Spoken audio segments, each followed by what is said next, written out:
Hi everybody, this is Miss J, and today we'll be reading another beautiful picture book by Margaret Wild, a picture story book. It's called The Very Best of Friends, and it's about two people who live together, Jessie and James, but things get complicated because James has a cat who he loves very much called William, I think it's Willem, and Jessie doesn't like the cat very much. Unfortunately, James passes away, and the relationship that Jessie has with Willem is not very good, and Willem starts to resent her. Let's have a look. The Very Best of Friends. And there's Willem doing what cats do. You can see that. Jessie and James lived on a farm with 50 cattle, 20 chickens, 4 horses and 3 dogs, but there was only one cat, William.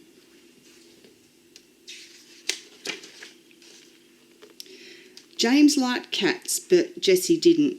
Cats leave hair on the furniture, Jessie said. Cats are silly, sooky creatures, she said. Cats aren't nearly as useful as dogs, she said. Because James loved William so much, Jessie tried to love him too. She always made sure William had a tasty piece of fish and a fresh bowl of milk. She even scratched him under the chin now and again. But William knew deep in his heart that Jessie didn't love him. Not really. Not like James did.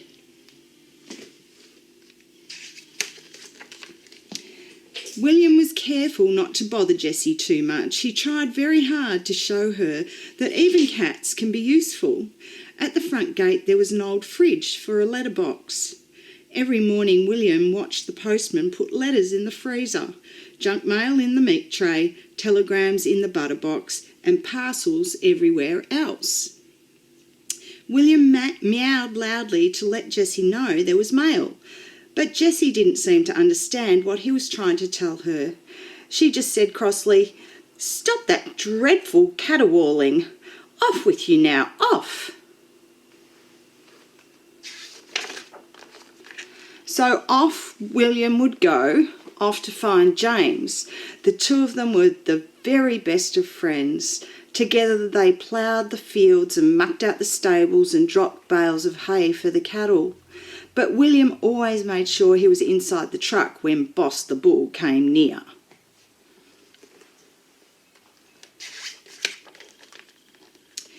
William was very happy inside the house. He had a basket near the fire, 2 shining food bowls under the kitchen table, and a flap in the kitchen door so he could come and go as he pleased.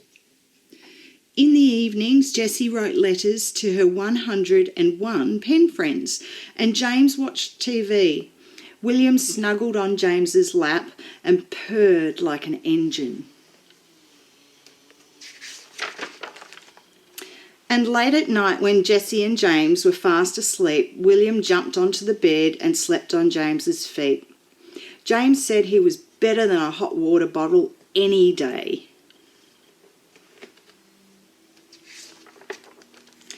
Then one Sunday morning, James died, suddenly, of a heart attack.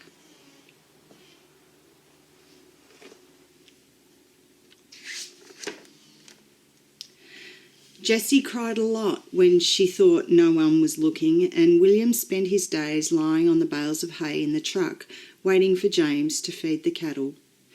Jessie became very quiet and very forgetful.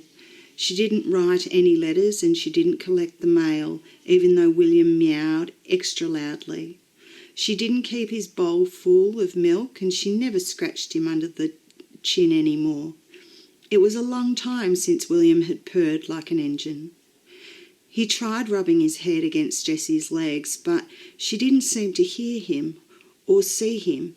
Instead, she looked straight ahead and said, "The house smells of cat.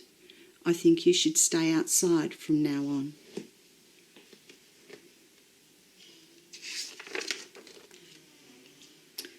She put William's 2 food bowls outside the kitchen door and bolted the cat flap.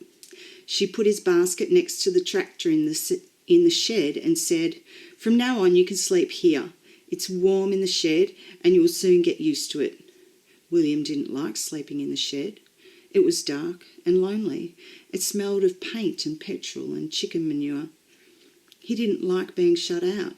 He meowed and yowled and scratched at the door, but Jessie didn't seem to hear him or see him. Sometimes when she opened the kitchen door, William dived into the house and crouched under the table. There he stayed until Jessie crawled after him and pulled him out and carried him back outside. So William chased the chickens and swung on the washing and rolled in the vegetable patch. But Jessie didn't seem to hear him or see him. He tried telling her that the fridge was chock-a-block with mail, but Jessie just closed the windows and drew the curtains and watched TV all day and all night. After a while, William stopped trying to sneak into the house. He stopped meowing and he stopped watching the postman trying to cram more and more mail into a very full fridge. Instead, he just lay on the bales of hay in the truck and glared at the house with its shut windows and its shut doors.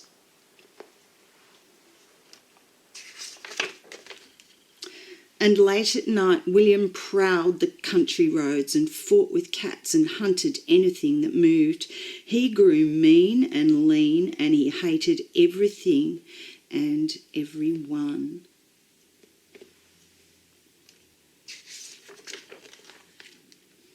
One morning when Jessie put out his bowl of leftovers as usual, William hissed at her and scratched her on the hand. Jessie cried, "Ouch!"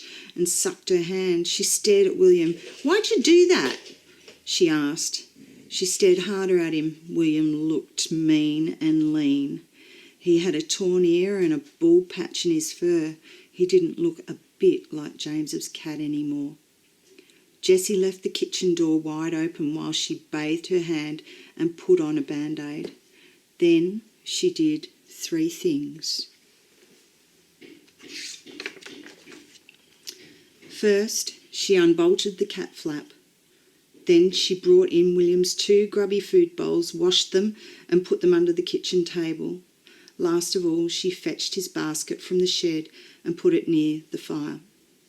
"I'm sorry I've been so mean to you," said Jessie, "but I think I'm better now. Will you come into the house with me? We could get to know each other. Perhaps one day we could be the very best of friends." But William stalked off, eyes flashing, tail in the air. He crouched under the tractor and there he stayed until Jessie crawled after him and pulled him out and carried him into the house. So now, in the mornings, William watches the postman put letters in the freezer, junk mail in the meat tray, telegrams in the butter box, and parcels everywhere else. He meows loudly to let Jessie know that there is mail. Jessie says he is a very useful cat and always lets him help unwrap the parcels. Then he and Jessie plough the fields and muck out the stables and drop bales of hay for the cattle. And both of them make sure they are inside the truck when Boss the bull comes near. In the evenings, while Jessie writes letters, William snuggles beside her and purrs like an engine. He knows deep in his heart that Jessie is beginning to love him a lot.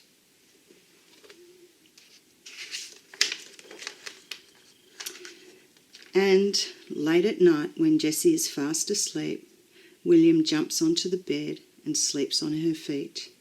Jessie says he's better than bed socks any day.